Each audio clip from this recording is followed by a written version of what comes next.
morning, students. So today we will discuss about in vitro dissolution studies.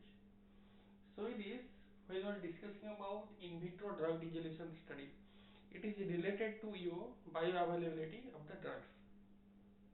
Generally, bioavailability is a tedious method. We have to go for in vivo techniques. We have to collect the samples, then we have to analyze it, then we have to calculate different parameters. So always for every drug, every dosage form, it's not possible to calculate, to measure the bioavailability. So that's why there should be one simple method by which we can find out how much amount of drug is going to the systemic circulation, or simply we can tell, simply we can calculate the bioavailability. So for that, it's important for us how much amount of drug is released from the dosage form, and that is free for the absorption of the drugs. So that we can calculate from this dissolution testing method. So that's why in vitro dissolution testing is always correlated with the bioavailability of the drugs. So if it is a new drug, then we have to go for the both techniques. Both we have to go for bioavailability of the drugs, also dissolution testing of the drugs. But if already it's established, it's bioavailability study already established, then always no need to go for this technique of measurement of bioavailability. We can simply go for this in vitro drug dissolution testing methods. So it is for this dissolution apparatus generally, I will show you later. So this dissolution apparatus is depends upon some factors. So that factors we have to maintain so that we can able to make a correlation between in vitro and in vivo studies. So it is the first one, the factors relating to dissolution apparatus. So if we try to see the factors relating to dissolution apparatus, then which type of container we are taking, which design we are taking, what is the size of the container in the dissolution apparatus. So that will affect the release study of the drugs, also bioavailability of the drugs. So that's how we have to maintain a particular type, because different types of dissolution apparatus are there, rotating basket, rotating pedal. So this criteria will affect the dissolution test. Second one, factors relating to dissolution fluid. Which type of fluid we are taking? Either we are taking 0.1 normal HCl similar to gastric fluid, or we are taking a intestinal fluid similar to intestinal fluid, or we are taking a neutral fluid. So which type of fluid we are taking, that will also affect the dissolution test. And with these different types of process parameters also will affect the dissolution of drugs. Process parameter means sampling techniques, how we are collecting the sample, and also how we are replacing the sample, how we are replacing the dissolution fluid. So this type of process parameters also affect the dissolution test. Now coming to the different types of dissolution apparatus. Generally there are two types of apparatus we are telling. One is your closed compartment, another one open compartment. Closed compartment means it is closed. The container we are taking in the dissolution apparatus is closed, and we cannot add medium once the process start.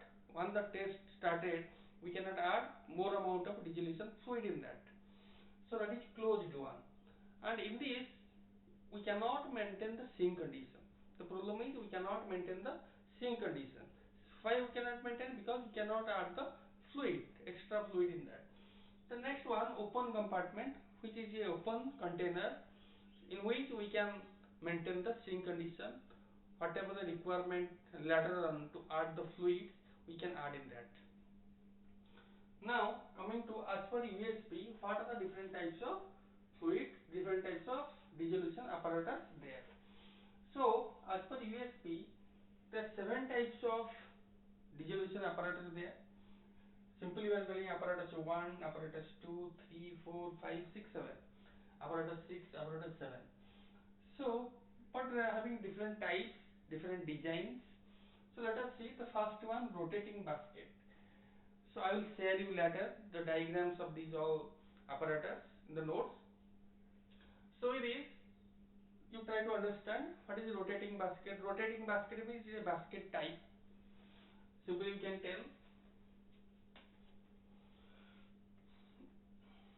if it is a basket which is contains sieves, inside which we have to place the dosage form.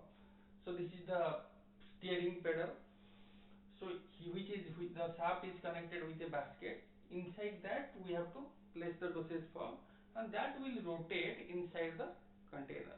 So that is rotating basket method. So that rotating basket method, generally we have to maintain the temperature, and we have to maintain the speed of the uh, basket, how much it's rotating. Then coming to second one, rotating pedal.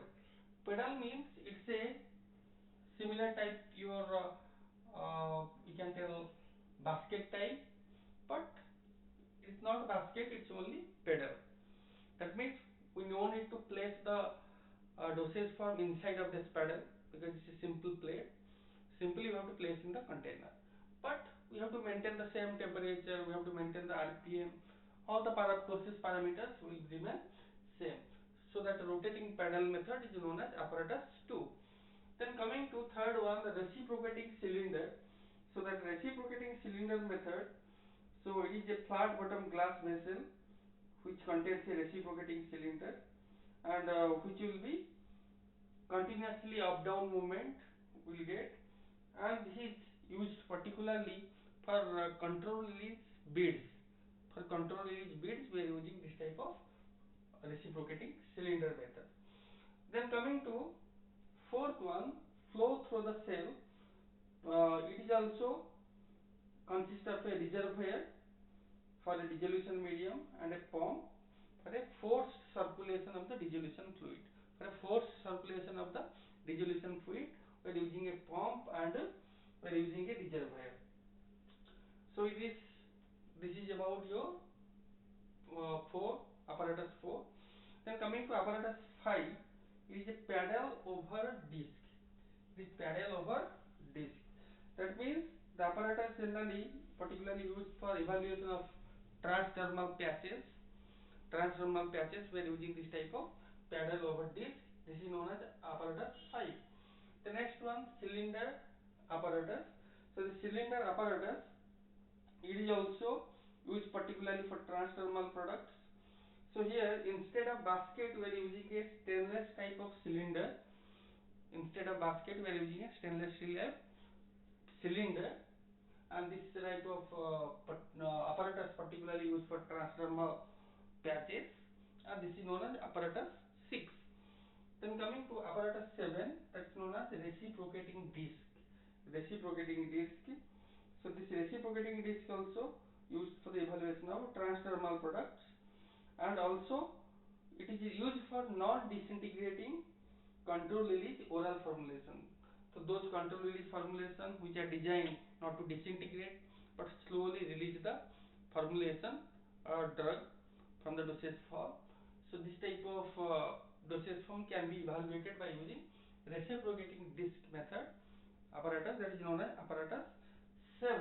So these are all about your different types, but popularly we are using this both two, apparatus 1 and 2, and these two are interchangeable. Interchangeable means we can replace the pedal, we can replace the basket in a same apparatus. So it's a very easiest method, and you can see in different labs, different industry, you can see this type of apparatus 1 and 2 apparatus as per USP.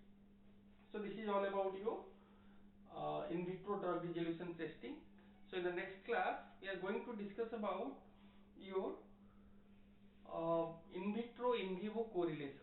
How will correlate this dissolution testing with bioavailability terms? With this, when you are using this type of dissolution apparatus, we need to use different types of methodology, dissolution methodology. If we are taking a BCS, suppose for example we are taking BCS classification. If BCS class 1, we need to take a single point or multiple point.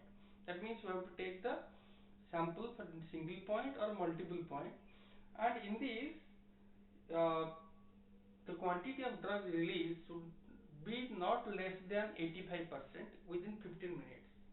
Within 15 minutes, not less than 85%. If you are taking class 2, we need to take multiple points, means repeatedly we have to take the sample and get a multiple point of that. If you are taking class 3 drugs, then it is same as class 1, and if you are taking class 4 drugs of the BCS, then we have to take as class 2. So these are all specifications given for the dissolution testing, and in the next class we will discuss about in vitro in vivo correlation.